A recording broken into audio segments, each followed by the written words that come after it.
Shira's POV. Sinabi ko kay Errol, huwag mo na akong bisitahin ng kahit sino. Ayoko mangyari ulit sa akin ang ginawa ni Jessa. Paano kung di lang siyang may galit sa akin? Bumalik ako dito para alamin ng totoo. Hindi patay ng kahit sino lang. Ilang araw na ako hindi lumalabas ng bahay at di naman ako pinapayagan ni Errol kung hindi ko siya kasamang lumabas. Nakakabugot man, pinipilit kong magtiis. Palagi rin wala si Errol dahil marami daw itong inaasikaso sa company nila. Nagkitay muna ako ng ilang araw bago napagpasyahan sa mga papunta sa work ni Errol. Pumayag naman siya. Bagay ba ang suot ko? Pinakita ko sa kanya ang simpleng dress na suot ko. Bulaklakin pa. Umikot ako para matignan niya na mabuti pero laking gulat ko nung nasa harap ko na siya tinuli ang bewang ko. Aatras sana ako sa sobrang lapit ng katawan namin pero di ko magawa dahil masyado niyang hinigpitan ng pagkakahawak sa bewang ko. Kahit anong suotin mo, ang ganda mo pa rin. Mas lalo pa kung wala kang suot. Ngumisi siya. Sinapak ko siya sa dibdib. Di ko naisip ang sarili kong maghubad sa harapan niya.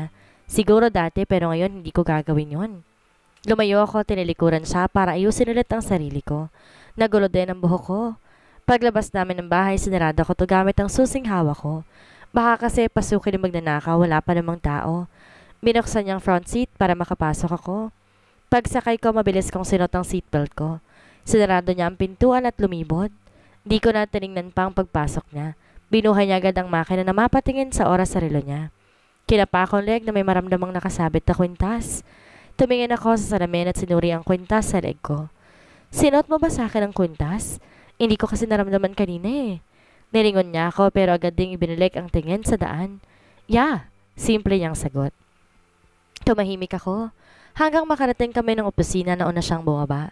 Pinagbuksan niya ako ng pintuan ng kotse. Bumaba ako at tumingin sa taas. Mas malaki pa to kumpara doon sa Palawan. I can't even imagine na ganito pala kayaman si Errol. Muntik akong mapalanon nang may humawak sa kamay ko. Paglingon ko si Errol lang pala.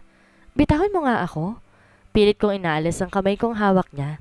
No, asawa kita at kailangan nilang malaman lahat ng yon. Mas lalo niyang hinigpitan ang pagkakahawak sa kamay ko. Tinangay niya ako papasok ng opisina. Yumuko ako at titingnan ng mga taong nadaraanan namin. Kumunot ang noo ko nang bigla kaming huminto sa paglalakad. Tiningala ko siya at naabutan kong nakataas ang 2 kilay niya, sabay buntong hininga. Everyone? Tinaas niya ang kamay namin. Papaluin ko na siya para sunod niyang sasabihin pero hinulo niya rin ang isa kong kamay. Napatingin ako sa buong paligid namin. Kitang-kita ko ang tingin ng mga taong nagtataka. Nagsilapitan ng iba para marinig ang sasabihin ni Errol. Hiyang-hiya na ako, di ko kayang iharap ang mukha ko. Errol, please. Pagmamakaawa ko. Baby, relax. Natatawa niyang sabi. They won't eat you. Hinaplos niya ang buhok ko. Kaano-ano mo siya, sir? Kapatid mo? Tanong ng isang babae kay Errol. No, she's my wife. Natahimik ang babaeng nagtanong. Mukhang nagulat din to sa nalaman. How? Ang alam namin ni sir, wala kang asawa. Tanong ng babaeng payat na mahabang buhok. Pinagtiklop niya ang palad namin at inangat ang mukha ko. 7 taon na akong kasal. I'm not a good husband for her kaya nanatiling sekreto ang relasyon namin. Nginitian niya ako. Ang bilis-bilis ng tibok ng puso ko. Walang salitang lumabas sa bibig ko hanggang sa iwan na rin namin ng mga taong nakapalibot sa amin. Pumasok kami ng elevator. Nilingon niya ako sa likod ng agawin kong kamay kong hawak niya. May problema ba? Kurot noong tanong niya. Wala. Hindi mo na kailangan ipagsabi sa ibang taong may asawa ka. Are you sick? Kinapa niyang noo ko pero tinabi ko lang ang kamay niya. Kalimutan mo lang sinabi ko. Tamango siya. Pagbukas ng elevator, hinintay niya muna ako bago lumabas. Naglakad lang kami hanggang sa tumigil kami sa glass door. Nauna siyang pumasok, saka siya pa sinarado na makapasok na ako. Nilibot ko ang tingin sa loob ng opisina niya. Walang masyadong gamit. Tambakan ng files ang table niya. Lumipat siya sa table. Binasa mga documents. Sa lubong ang 2 kilay niya. Ilang araw bago mo tapos basahin yan? Tanong ko. Tumingin siya sa akin. 1 araw lang. Pero ngayon aabuti ng 2 araw bago matapos. Nilapag niya ang documents. Dahil ba sa dami? Umiling siya. Kabado ako kapag nawala ka sa paningin ko. It's hard to focus when I am next to you, baby. Because you are so beautiful. I'd rather look at you than the documents. Di niya inalis ang malalim matitig sa mga mata ko. Di ko alam kung anong reaksyon bang ipapakita ko. Kung magtatatara na naman ako, baka magmukha pa akong timang at apektado sa mga sinasabi niya. Huwag mo akong pagbiruan, Errol. Hindi ako natutuwa. Umirap ako. Pero laking gulat ko na lang nung hablutin niya ako at tinawakan ng bewang ko. I am not joking, baby.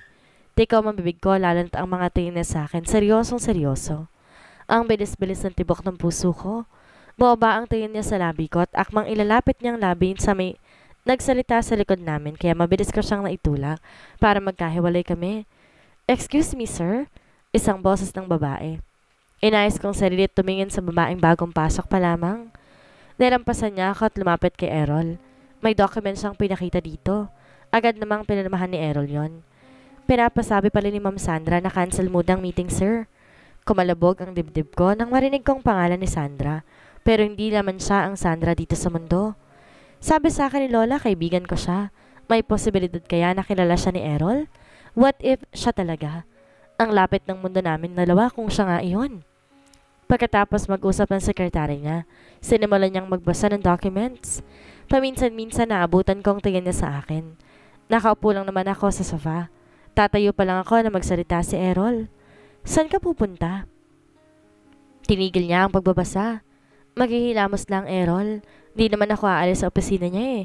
Tumango siya at ipinagpatuloy ang pagbabasa. Naglakad ako papasok sa washroom dito sa loob ng office niya. Nagugas muna ako ng mukha at kamay. Tinignan ko ang sarili sa salamin. Inipit kong buhok ko para tingnan ang peklat malapit sa leeg ko. Di ganon kalakihan pero kitang-kita pa rin ang marka, kaya palaging nakalugay ang buhok ko. Para siyang hati ng kutsilyo. Sabi sa akin ni Lola meron na ako nito, bago pa ako dumating sa kanila. Nilugay ko ulit ang buhok ko pagkatapos ko maghilamos. Pagbukas ko pa lang ng pintuan, sumalubong sa akin si Errol sa harapan ko. Ang tagal mo. Problema mo ba kung matagal ako? Naghihilamos ako, hindi papasok lang at lalabas ulit. Minsan hindi ko din maintindihan ang lalaking to. Napatingin ako sa labas, kung saan ang mga taong nakatingin sa amin habang naglalakad sila. Seryoso talagang walang privacy maliban dito sa washroom. Malay ko baka takasan mo ko. At saan naman ako pupunta, Aber? Nag-cross arms ako. Kumunot ang noon niya. Sumandal ako sa pader, habang ang lapit ng katawan namin. Did you call me Abeng? Di makapaniwalang sabi niya. Peke siyang tatawa. Hindi siguro. Pamimilosop ako. Ginulo niya ang buhok at tinalikuran ako. Naglakad siya pabalik sa table niya. Hindi niya ako pinansin kaya bumalik na lang ako na sofa para paglaruan ng mga robot niya. Nang lunch, may hinit na pagkain ng sekretary niya. Nilapag niya iyon sa harapan namin. Gusto ko sanang tawagin siyang kumain para magsabay na kami, pero hindi niya ako binibigyan ng pansin. Galit na galit siya dahil tinawag kong Abing. Kumain na lang ako, di na rin siya pinansin. Alas 3 na ng hapon, nasa harap niya pa rin ang pagkain at di man lang ginagalaw. Tanging kape lang ang iniinom niya. Lumabas ako ng office niya pero hindi niya ako nilingon, kaya pinagpatuloy ko ang paglalakad. Di niya ako napapansin. Bahala siya ngayon maghanap. Hi ma'am, bati sa akin ang mga nadadaanan ko. Hello! Hindi kami nakakapag-usap na matagal ng iba dahil na rin busy sila sa trabaho. Sumakay ako ng elevator at pinindot ang down button. Agad akong lumabas pagbukas ng elevator. Nagtaka ako nang tumango ang iba kapag nadadaanan ko sila. Naglibot-libot muna ako tumingin sa mga taong nagtatrabaho. Kitang-kita mo kasi sila ang seryoso sa mga ginagawa. Do you need anything, ma'am? Sabi sa akin ng babae. Kulay violet ang buhok nito. Bagay sa kanya dahil maganda siya. Kilala mo ba si Sandra Jones? Tanong ko dito. Nag-isip muna siya sandali bago ngumiti. Yes ma'am, actually nandito siya kanina. I'm not sure kung nakalis na ba siya. Bakit niyo po siya hinahanap ma'am? Wala, salamat. Welcome ma'am, have a nice day. Sabi niya bago nagpaalam umalis. Sana lang di pa siya nakaalis. Kahit makita ko lang ngayon ang mukha niya, magiging magaan na ang loob ko. Konti na lang, Shaira. Saktong paglingon ko sa likod na may mabangga ako. Gulat na gulat ako na makita ang babaeng nakaupo sa sahig. Sorry. Agad kong inabot ang kamay niya para tulungan siyang tumayo. Pinagpag niya ang suot niyang damit. Sa susunod Shaira? Gulat na gulat siya na makita ako pero agad ding napalitan ng reaksyon niya. Tama ba ang narinig kong tinawag niya ako sa pangalan ko? Alam mo ang pangalan ko? No, I mean, sa sunod mag-ingat ka na lang, mabilis niya akong tinilikuran. Halos tumakbo na to sa bilis maglakad. Nagtaka ako sa inasta niya. Narinig ko talaga tinawag niya ako sa pangalan ko. Baka guni-guni ko lang. Bumaba ang tingin ko sa paa ko na may makitang card na nahulog. Pinunot ko yon. Kumalabog ang dibdib ko na makita ang pangalang nakalagay. Sandra Jones. Pagbasa ko. Shit! Nang ma-realize ko kung sino nasa harap ko kanina, tumakbo ko palabas para hanapin siya. Halos takbuhin ko na para hanapin siya. Nilibot ko ang tingin ko pero wala akong makitang tao mula sa labas. Huminto ako.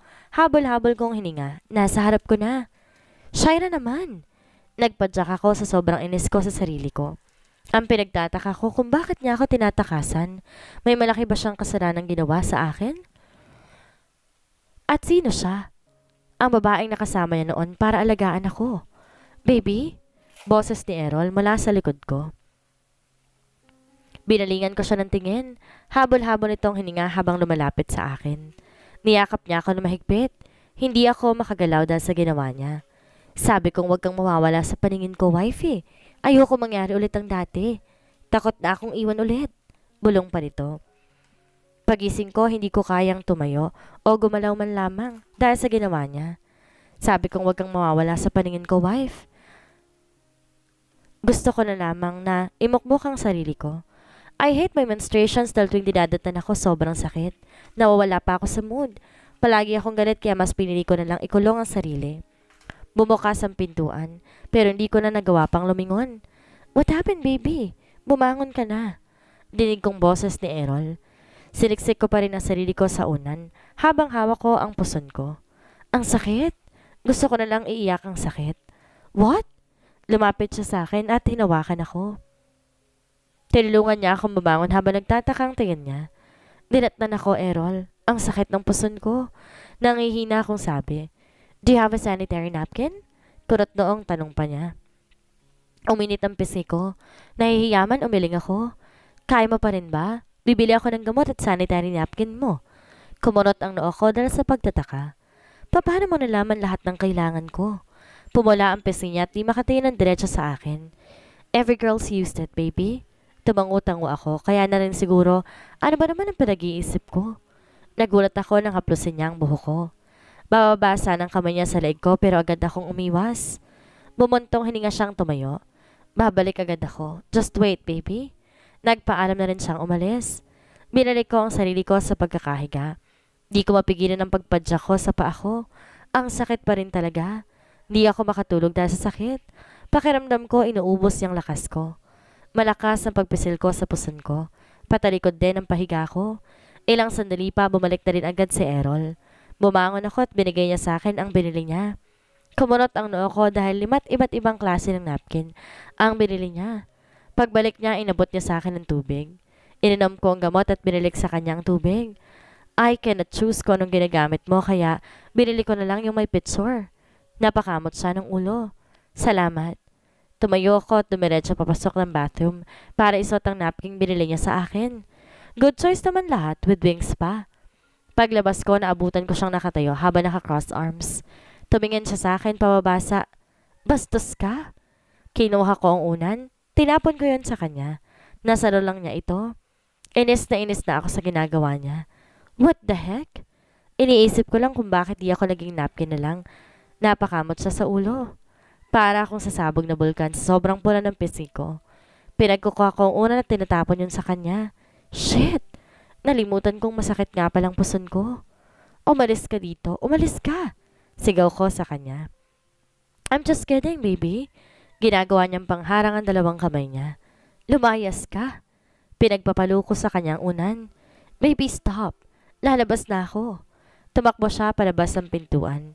Inis kong binitawan ang unan na hawak ko. Bago nito sinaradong pintuan, may pahabol pa itong sinabi. Ipagluluto kita, misis. Tapos ako mamayang kakain sa ginamit mong napkin. Mabilis niyang sinarado ang pintuan bago pa tumama ang binato kong unan sa kanya. Ngayon ko lang nakita ang ganitong side ni Errol. Natatawa ako pero mas lalo lamang ang inis ko. Hindi ba siya nahihiya sa pinagsasabi niya? Hindi siya vampira o kahit naman vampira hindi kayang higupin ang galing sa napkin. Pinulot ko ang nahulog na unan. Buti na lang di nabutas. Sumunod ako sa kanyang bumaba. Mabilis din ang epekto ng gamot dahil hindi na ganun kasakit ang puson ko. Naabutan ko siyang naglalapag ng mga pagkain sa lamesa. Malang nag-order na naman siya ng food dahil di naman siya marunong magluto. Galit ka pa rin sa akin? Nakanguso niyang sabi. Nalilito na ako kung sinong dinadatan sa amin ngayon. Ako ba o siya? Dahil mas malakas pang topak niya kaysa sa akin eh. He is acting weird. Galit pa rin ako sa'yo, gago. Kaya tumahimik ka bago ko ibato sa'yo ang kutsilyo. Pagbabanta ko. Tinikom niya ang bibig at kumuha ng plato. Siya na rin ang naglagay ng pagkain sa plato ko. Kain lang ako ng kain. Kapag dinadatan ako, marami talaga akong kumain. Tuwing nauubos ang pagkain sa plato ko, nilalagyan niya ulit. Eat, baby. Para mas maraming dugo sa napkin mo mamaya. Ngiti-ngiti niyang sabi. Handa talaga akong pumatay ng tao ngayon. Binaba ko ang pagkain ko, tinignan siya na sobrang sama. Kinuha ko ang nilapag kong tinidor. Isang sabi pa, Errol, dito ka mismo maglalamayan sa bahay. Sinaksak ko ni tinidor malapit sa kanya. Gulat na gulat siya sa ginawa ko. Bagot pa ito makapagsalita na agaw na naatensyon namin ang pagbukas ng pintuan. Sabay kaming napalingon ni Errol. Pumasok ang daddy at mommy ni Errol kasamang pamilya ko. Mom, sinabihan ko na kayo, huwag munang dumalaw. Lumapit si Errol sa mommy ko at tinalikan ng pisngi nito. Lahat ng tingin nila sa akin na para bang di makapaniwala sa nakikita. Shaira? Tawag sa akin ni Dad. Naglakad si Dad palapit sa akin at hinaplos ang pisngi ko. Nanginginig ang kamay niya habang di mapigilan ang pagpatak ng luha sa mga mata niya. Shaira, ikaw ba talaga to? Hindi makapaniwalang sabi niya. Tumango ako. Ang bigat-bigat ng dibdib ko. Hindi ko alam kung bakit. Hindi niya napigilan ng sarili kaya't kusa na lang akong niyakap ng mahigpit na para bang ilang taon na nangungulila. Honey, ikaw nga. Hinaplos niya ang likod ko. Bumitaw siya ng yakap. Lumapit si Mom sa akin habang ang luha patuloy ang pagpatak sa mga mata nila. Nasasaktan ako dahil nakikita kong umiiyak sila dahil sa akin. I told you, Alfred. Buhay ang anak natin. Lumapit ako kay Mom. Pinunasan ang luha sa pisngi niya. May katandaan na rin sila pero hindi pa rin kumukupas. Ang taglay nilang ganda. Mom, sorry. Bumuhos ang luha ko at yumakap kay Mom. Marami akong naalala tungkol sa pamilya ko. Hindi ko mapigilang magsisi kung paano ko sila sumbatan. Dati, at ipamukha sa kanilang wala silang kwenta sa akin. Mahal na mahal ko sila. Kung hindi dahil sa kanila, hindi ako lalabas sa mundong to. Tita, kumain na muna tayo. Malayo rin ang bahay ninyo papunta dito. Singit ni Errol. Bumitaw ako ng yakap kay Mom. Sinunod namin ang sinabi ni Errol. Di rin naman ako tapos kumain. Buti na lang din maraming pagkain binili si Errol kaya't saktong-sakto para sa aming lahat. Wala nagsasalita sa amin pero ramdam ko pa rin ang titig nila hanggang sa matapos kaming kumain. Sa living room kami nagtambay. Alam na ba ng mga kaibigan mong buhay ka, Shaira? Tanong ni tita sa akin. Pamilyar sa akin ang daddy at mommy ni Errol. Mukha naman silang mabait. Sinong kaibigan, tita? Kunot noong tanong ko. Sandra, sabat ni Errol. Hindi ko pinahalatang nabuhay ng mundo ko. I knew it. Kilala nilang lahat si Sandra. Hindi, tita. Actually, wala akong matandaan tungkol sa kanya. Pinaglaruan ko ang kuko ko. Lumapit sa akin si mommy, tinawakan ng kamay ko. Balang araw, babalik din ang alaala mo, anak. Binalingan niya ng tingin si Errol. Nasamahan mo na ba magpa-check up ang asawa mo, Errol? Tanong ni mommy sa kanya. Tumango si Errol. Yes, tita. Babalik din ang tuluyan ng alaala niya pero malakas pa rin ang talab ng gamot sa katawan niya. Anong gamot? Tanong ni daddy. Kumalabog ang dibdib ko. May alam si Errol sa lagay ko ngayon, pero hindi ko alam ang tungkol sa gamot. I don't know, tito. Pinag-aaralan ko pa kung anong klaseng gamot ang iniinom niya noon. Binalingan nila ako ng tingin. Nagkibit balikat lang ako dahil wala naman akong alam tungkol sa gamot na sinasabi nila. Ang mas mahalaga, buhay ang anak ninyo, Mr. Hernandez. Sabi ng daddy ni Errol na kanina pa tahimik.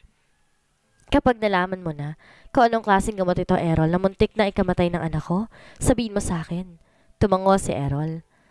3:00 na ng hapon ang umuwi ang pamilya ko at pamilya ni Errol. Nilubos nilang oras na magkasama lamang kami. Tinanong ko rin kay Mom kung saan si Jessa pero ang sabi niya, umuwi daw to sa pamilya niya. Ingat kayo. Paalam pa nila. Kumaway ako hanggang sa tuloy na silang mawala sa paningin ko. Lumingon ako sa likod. Naabutan ko nakapamulsang nakatingin sa akin si Errol habang nakasandal siya sa pader. Naglakad ako papuntang garahe ko sa nakaparada ang sasakyan ni Errol. Kinuha kong address na binigay sa akin ni tita. Malapit lang pala sa village namin kung saan nakatira si Sandra. Bubuksan ko na sana ang pinto ng sasakyan nang may pumigil sa kamay ko. Saan ka pupunta? Tanong sa akin ni Errol. Wala kang pake kung saan ako pupunta, Errol? Naiinis pa rin ako sa pinagsasabi niya sa akin kanina. Ang bastos kasi talaga ng bunganga, akala mo, pinaglihis sa rambutan sa sobrang tinik. Pilit kong iniles ang kamay niyang nakapatong sa kamay ko. Ano ba? Naiinis kong sigaw sa kanya. Nagsalubong ang dalawa niyang kilay. You don't know how to drive, Shaira? Ano niya? Agad kong nabitawan ang pinto ng sasakyan nang ma-realize ko kung anong sinabi niya. Nagpa-practice. Pagdadahilan ko. Pinaglaruan ko ng alak sa kamay ko pagkatapos tinungga ko to ng walang pag-aalinlangan. Magsasalin ulit ako na may umagaw ng alak sa kamay ko. Sinamaan ko siya ng tingin. Kapag naamoy ka ng asawa mo, paghihinalaan ka niya talaga. Alam mo naman ang pang-amoy ng lalaking yon, sabi ni Sandra. Inirapan ko na lang siya. Ininom ang natitirang alak sa baso ko. Agad kong pinunasan ang gilid ng labi ko. Wala akong asawa, Sandra. Sagot ko. Mumuntong hininga siya at hinarap ako. Meron, Shaira. Kasal pa rin kayo sa papel. Wala nga sabi. Hindi ko na mapigilang sumigaw sa harapan niya. Sinubukan kong ikalma ang sarili ko pero tinamaan na yata ako ng alak. Lumapit siya at hinapos ang pisngi ko para pakalmahin ako. Agad akong umiwas ang tingin. Ang sakit pa rin isipin na nakaraan ko. Simula nang mawala ang anak ko, para na rin akong napatay, Sandra. Pero hindi. Kapatid niya ang may kasalanan sa pagkakawala ng anak ko, Sandra. Pero ang sakit na naidulot sa akin ni Errol, hindi kailanman mawawala sa utak at puso ko. Kung paano niya ako pahirapan at ipamukha sa harap ko na wala akong kwentang babae. Ginulo ko ang buhok ko. Umupo ako sa sofa. Ipagpapatuloy mo pa rin ang pagpapanggap mong wala kang naaalala? Tiningala ko siya. Hindi ako sumagot pero alam niya rin kung anong pinapahiwatig ko. I want him to suffer para iparamdam sa kanya kung anong naranasan ko simulang dumating siya sa buhay ko. Umupo si Sandra sa tabi ko. Ayoko lang pagsisihan mo lahat ng to sa bandang huli, Shaira. I know, she's not agree sa gusto kong gawin. Iniisip kong wala namang mali kung gumanti ako. Lahat sila trinato akong hayop. Walang nakuhang sumbat sa akin si Errol kahit ilang beses niya akong pinagsabihan. Malandi at palaging nagpapagalaw sa lalaki. Pinagbibintangan pa akong buntis sa ibang lalaki. Nang dahil din sa kapatid niya, muntik ako mapagsamantalahan. Pero ang mas sumakit na walan ako ng anak. Pero ni isa wala ako narinig sa kanila. Mas ginusto nilang ilayo si Malia para takasan ang kasalanan ginawa niya. Nagmukha akong kawawa. Kung may dapat maging masaya, ako yon. At makakamit ko lahat ng yon kapag napaniwala silang lahat sa akin. Kahit anong mangyari, Shaira, kakampi mo pa rin ako. You deserve to be happy. Tumango ako. Naligo ako sa kwarto ni Sandra para hindi maamoy ni Errol ang alak mula sa akin. Ang sarap lang tingnan na ngayon si Errol na mismo ang naghahabol para lang bumalik ako. Ang daming taong nadamay sa plano ko pero mas madami akong naloko.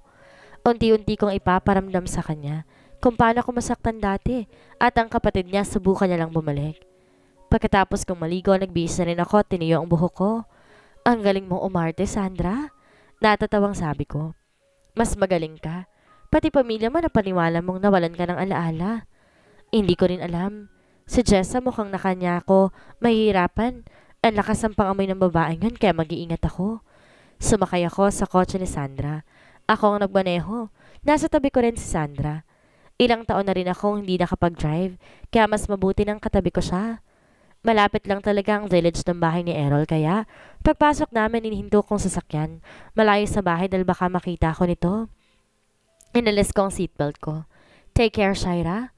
Hinalikan niya ang pisngi ko. You too, Sandra. Bumaba ako ng sasakyan. Inintay ko muna itong umalis bago ko nagsimulang maglakad papunta ng bahay. Pagdating ko palang pagod agad akong binuksan ang pintuan. Kumunot ang noo ko dahil wala akong makitang tao sa living room, pati na rin sa kitchen. Pumunta ako ng kwarto namin ni Errol. Nakita kong malakas ang hangin sa terrace. Lumakas ang kabog ng dibdib ko habang papalapit. Hinawi ang kortina nakaharang at nakita ko ito. Nakaupo habang nakatingin sa picture frame. San ka galing? Tanong niya pero hindi pa rin ako binilingan ng tingin. Naglakad-lakad ako sa labas. Agad kong sagot. Nagulat ako nang hawakan niyang kamay ko. Paupuin sa kandungan niya. Wala ako ibang marinig kundi ang lakas ng kabog ng dibdib ko. Amoy sweet ka na. Hindi na isda. Sabi niya malapit sa tenga ko. Tumindig ang balahibo ko. Kailan niya ba makakalimutan ang lintik na amoy na isda na yan? Mga alis ako na higpitan niya ang pagkakahawak sa bewang ko. I am just kidding, baby. I like your smell. Nakaka-addict. Hindi ako drugs, Errol. You are not drugs pero nakaka-addict ka. Balik niya ulit. Naglalakbay ang kamay niya papasok sa damit ko, kaya pinalo ko siya sa braso. Parang wala lang sa kanya ang palo ko dahil hinaplos niya ang tiyan ko. Napatigil ako dahil sa sinabi niya. Kung di dahil sa akin naglalakad ng anak natin, may araw-araw nang tatawag sa akin daddy. Pero dahil sa pagkakamali na wala lahat ng yon, para bang isang bula? Halata sa boses nito ang lungkot. Kumayom ang kamao ko. Pinipigilan ng luhang gustong pumatak sa pisngi ko. Inawakan niyang pisngi ko at tumingin sa mga mata ko. Hindi kita masisisi kung may galit ka pa rin sa akin. I know it's my fault dahil pinabayaan kita. Saktan mo lang ako, tatanggapin kong lahat. Errol? Nilagay niya ang sinturo sa labi ko. Kung kaya ko lang ibalik, ang panahon gagawin ko. I will take care of you, baby.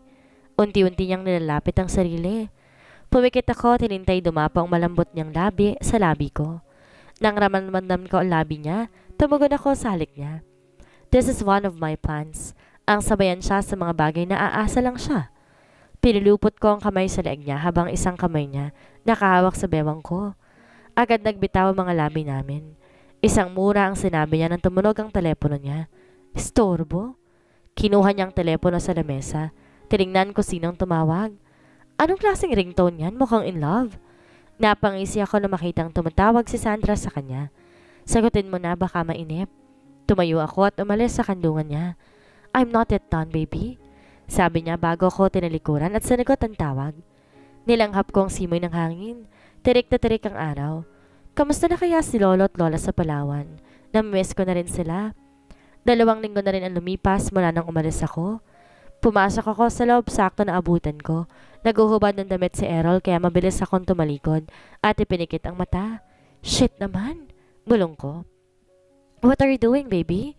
Ilang beses mo na nakita ang katawan ko, ngayon ka pa ba mahihiya? Sagot nito sa likod ko. Hindi ko alam kung anong ginagawa niya. Bilisan mo na lang. Naaatat kong sabi.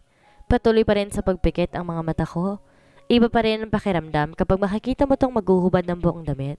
Sanay akong makita siyang walang pangita sa damit pero ngayon, pati suot niyang pang ibaba inaalis niya. Matagal pa ba? Sabi ko. Dahil ilang oras na ako nakapikit pero wala man lang akong naririnig. Open your eyes now. Unti-unti kong iminulat ang mata ko. Kinusot-kusot ko pa. Nakita ko tong nakatayo sa harapan ko. Puting t-shirt at black pants lang ang suot niya. Lumakas ang kabog ng dibdib ko at napatulala ako dahil hindi ko lubos maisip kung ba't ganito siya kagwapo kapag puting t-shirt ang damit niya. I know I'm handsome pero wag mo akong paglalawayan, baby. Agad kong pinunasan ang labi ko dahil baka may lawing ang tumulo. Tinalikuran ko siya ulit. Shaira naman, huwag ka magpapadala sa mukha niya. Bulong ko sa sarili. What did you say? Sabi niya at malapit siya sa tenga ko. Muntik na ako mapatalon sa sobrang gulat ko. Nalingon ko siya. Gusto ko ng ice cream. Shit naman, huwag kang magpapahalata, Shaira. Tumango siya at inuli ang kamay ko. Napatingin ako doon. Let's go. Saan tayo pupunta? Bibili tayo ng ice cream. Gusto mo, di ba? Tumango ako. Nagpatangay ako dito hanggang sa makababa na kami ng bahay. Pinuksan niya ang front seat. Pumasok ako. Lumibot siya ng sasakyan para makapasok. May malapit na 7-Eleven dito kaya doon kami pumunta. Agad akong bumaba. Habang namimili ng ice cream, hinayaan ko muna siyang maglibot. Baka may gusto rin siyang kainin. I cannot choose dahil masarap naman lahat kaya 3 na ang pinili ko. Pagkatapos kong kumuha ng ice cream, lumibot ako upang hanapin si Errol. Nakita ko to nakikipag-usap sa babae. Mukhang nagtatrabaho to dadala na rin sa damit. Kumunot ang noo ko. Mukhang kinikilig pa ang babae. Nilingon niya ako na mapansing nakatingin ako sa kanila. May sinabi pa siya sa babae bago lumapit sa amin. Ewan ko pero naiinis ako sa nakita. May gusto. Wala na. Bayaran mo na, sa kotse na lang ako maghihintay. Mukhang maganda pang usapan ninyo. Agad akong lumakad. Tumalikod papunta na sa sasakyan. Inis akong umupo. Ilang sandali pa dumating na rin si Errol, dala ang binili namin. Kinuha kong ice cream at binuksan. Hindi ko siya pinansin. Kinakain ko ng ice cream ko nang bubuksan ko ng isa. Tinawag niya pa ako sa pangalan ko. Shaira? Ngayon Shaira na dahil nakahanap na ng babae. Ano? Inis kong sabi. Nagulat ako na bigla niya akong hinirikan. Sabay dila sa labi ko papunta sa pisngi ko. Nalaki ang mata ko at di makapaniwala sa ginawa niya. Pinunasan niyang labi niya gamit ang hinlalaki ng kamay niya. You have ice cream on your lips and cheeks. I always say to myself, matapang ka, di ba? Kaya wag kang magpapaapekto sa nakaraan. Tumulo ang luha ko habang nakatingin ako sa salamin. May karapatan din naman akong magalit dahil sa pinagdaanan ko noon. Pinilit kong kayanin lahat ng pasakit na binubuhat ko makalipas ang 6 na taon. Galit na galit pa rin ako sa kanila. Dahil sa kanila, muntik na akong mamatay. Pinabayaan kong sarili ko. Ang hirap magpagaling mag-isa. Pero nandyan ang mga kaibigan ko para tulungan ako. Hindi rin ako tuluyang gagaling kung wala ang tulong ng dalawa sa akin. Pero nasan kong luha ko at inayos ang sarili ko. Nilagyan ko ng powder ang mukha ko. Sinuklay kong buhok ko at tiniyaang ilugay. Kinapa akong marka sa leg ko. Na matapos kong ayusin ang sarili ko, napagpasyan ko ng lumabas. Nasa opisina si Errol kaya't malaya ako magagawa anuman ang gusto ko. Sinakyan ko ang isa niyang sasakyan. Di na ako nag-expect na mas lalo pala akong gagaling sa pagmamaneho. May kikitain lang ako nakakainis sa tao. Sobrang sama ng kapit sa demonyo kaya hindi mawala-wala. Pagdating ko sa restaurant ko saan kami magkikita, agad kong ipinarada ang sasakyan sa parking lot. Buwaba ako ng sasakyan, dala ang sling bag ko. 20 minuto na akong late pero wala akong pakialam. Malamang nag-uusok ng ilong nito sa galit. Pagpasok ko, sinumahan na rin ako ng staff ko sa naka-reserve ang private table namin ang kikitain ko. Tawagin niyo na lang po kami, ma'am, kapag may kailangan po kayo. Tumango ako. Iniwan niya rin ako. Dahan-dahan kong binuksan ang pinto. Naglakad ako papasok. Unang bumungad sa akin ng wine na nakalapag sa table. Sinadya mo talaga akong paghintay ng ilang oras bago ka magpakita sa akin? Sobrang sama ng tingin na ibinigay niya sa akin. Nilapag kong gamit sa tabi ko. Binigyan ko lang siya ng maliit na ngiti. Kailangan ko pa kasing alagaan ng asawa ko, kaya nalate ako. I lied. Ibinaba niyang basong hawak niya sabay ngisi sa akin. Nagiging yaya ka na rin pala ng asawa mo. Di bali bagay naman sa'yo eh. Tumaas ang kilay ko. Hindi ba responsibilidad kong alagaan ang asawa ko? 6 na taon din kami nagkahiwalay kaya malamang namimiss rin namang haplo. Shut up, Shaira. Sigaw niya. Di bale, di na ako magkukwento. So bakit mo ako pinapunta dito, Jessa? I ask. Hindi ako pumunta dito para magpasakal sa babaeng to. Pumunta ako dito para tingnan kung gaano kahaba ang pasensya niya sa akin. Nilagyan niya ng wine ang baso ko. Sunod naman ang sa kanya. Kinuha ko ang baso at pinaikot ang wine sa loob. Uminom ako ng konti. Kumuha rin ako ng tissue para punasan ang gilid ng labi ko. Nakita kong pinapanood niya ang bawat paggalaw ko. Isinandal niya ang sarili. Hindi mo ako maluloko, Shaira. Sino bang pinagloloko ko? Agad na sambit ko. Tanga lang naman ang maniniwala. Sa kasinungaling ang pinapakita ko sa kanila. Magaling lang talaga akong umarte sa harap nila kaya lahat sila napapaniwala sa pagpapanggap ko. Sasabihin ko kay Tito na hindi na walang alaala mo, Shaira. Siguro naman magagalit sila kapag nalaman nilang totoo na pinagloloko mo lang sila. Paano pa kaya ang asawa mo? Sumilay ang ngiti sa labi niya. Umirap ako. Napakaisip bata. Napatingin ako sa menu at ang dami kong gustong kainin. Shaira! Malakas ang sigaw niya. Tumingin ako sa kanya. May sinasabi ka? Ani ko. Halos umusok ang ilong nito sa sobrang galit. Binagsak niya ang 2 kamay sa table. Hindi ka nakikinig dahil natatakot kang malaman nito. Ang totoo. Nagmamakaawa ka lang sa akin. Hindi ko sasabihin sa kanilang nalalaman ko. Tinaasan niya ako ng kilay.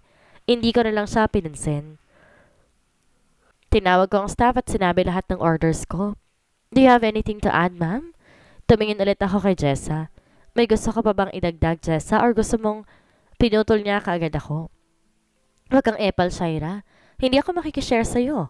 Inagaw niya sa akin ang menu. Inayaan ko na lang siyang mamili kung anong gusto niyang kainin. Bunga nga naman niya yan, hindi akin eh. Umalis na rin ang staff matapos kunin ang order namin. Konti lang ang order ko dahil baka hindi ko maubos. Sayang lang din ang pagkain. Ayoko sanang sabihin to sa'yo. Dala na kanila pero narinig mismo galing kay Tito na sa akin ipapamana ang kayamanan nila. Minsan ang sarap isaboy ng wine sa pagmumukha niya eh. Isinandal ko ang sarili. Pagod na ako makinig sa kayamanan na yan. Wala na akong pakialam kung hindi ko makuha ang pamana ni Dad. Kailan sinabi ni Dad yan? Tanong ko. Nag-iisip pa to. 2 years ago. Bumuntong hininga ko. Sinabi niya yan nung akala niya patay na ako. Siyempre wala siyang choice dahil hindi niya alam kung saan sila pamana. Ang kayamanan, ikaw lang choice. What do you mean? Hindi niya pa rin maintindihan. Ngayon nakabalik na ako, Jessa. Hindi na sa'yo ipapamana ang ari-arian ni Dad. Pero kahit kunin mo na yun, di sa'yo na. Mas mayaman pa naman ako, ang asawa ko, kesa kay Dad. Sigurado naman akong hindi mo pa rin ako malalamangan. Ani ko. Nakita kong kumuyom ang kamao nito at sa pilit na tinatago sa akin. Magsasalita sana siya nang dumating yung mga order namin. Ikinalman niya ang sarili. Enjoy your food, Ma'am Shaira and Ma'am Jessa. Ngumiti ako. Nang umalis na rin ang staff, sinimulan ko na rin kumain. Ang sarap ng mga food nila pero mukhang ang kasama ko, hindi malasang pagkain sa sobrang sama ng tingin sa akin. Natapos na akong kumain kat sinabit ko na lang ang slim bag ko. What are you doing, Shaira? Malamang aalis na. Bakit sasama ka? Tumayo ako at inayos ang sarili ko. Naglakad ako papalapit sa pinto. Lalabas sa sana ako na marinig ko tong nagsalita, kaya napatigil ako. Huling beses na hayaan kong talikuran mo ako, Shaira. Hindi sa lahat ng panahon mananalo ka sa akin. Hindi mo pa rin ako kilala. Aniya. Pakilala ka na lang sa susunod. Ani ko at lumabas na rin. Binayaran ko ang kinain namin using my card. Sinakin ko ulit ang card ni Errol pauwi ng bahay. Pagdating ko ng bahay, naligo na ako. Nag-isip na rin ako na po pwedeng lutuin. Dadalhin ko ng pagkain si Errol. Nilagay ko lang sa lunchbox. Madali lang naman ang niluto ko eh. Inayos ko sa lunchbox lahat ng pagkain niya. May binigay siyang phone sa akin nung nakaraan. I used my phone to take a picture. Instagram lang naman ang gamit ko. 2 araw pa lang pero ang dami na ring flowers. Si Errol ang nakafollow ko. Pinost ko sa Instagram without using any caption. Papatayin ko na sana ang telepono nang may makita akong isang message galing sa kanya. Errol 94. Para kanino yan? Akin. Errol 94. Can I have it? It looks so delicious. Namatay ang telepono ko kaya hindi ako nakapag-reply. Naghanap ako ng charger para magkaroon ulit ng percent ng telepono. Aabutin pa ng ilang hours bago mag-fully charged.